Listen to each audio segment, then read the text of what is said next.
جا رہا ہے۔ عمرانہ کومل کی رپورٹ دیکھیے۔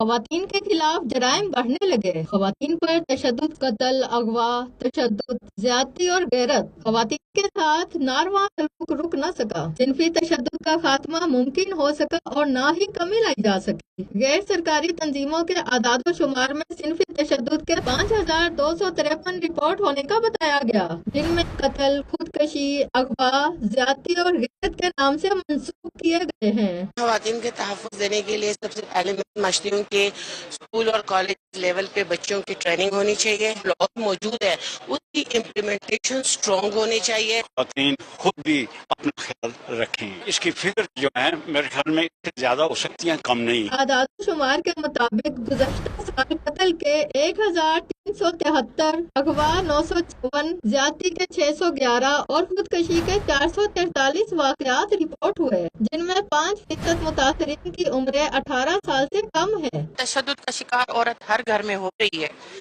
کبھی لفظوں کی شکل میں ہو رہی ہے۔ جب ماں اپنی بیٹیوں کی طرح اپنے بیٹوں کی بھی تربیت کرے گی تو مجھے نہیں لگتا کہ ایسے تشدد کے واقعات ہوں۔ خواتین کے خلاف بڑھتے ہوئے یہ سنگین جرائم صرف اعداد و شمار نہیں بلکہ معاشرتی المیہ ہے۔ ریاست اور معاشرہ دونوں اپنی ذمہ داریاں نبھائیں گے تب ہی ہر عورت خود کو محفوظ محسوس کرے گی۔ عمرانہ کومل، آج نیوز اسلام آباد۔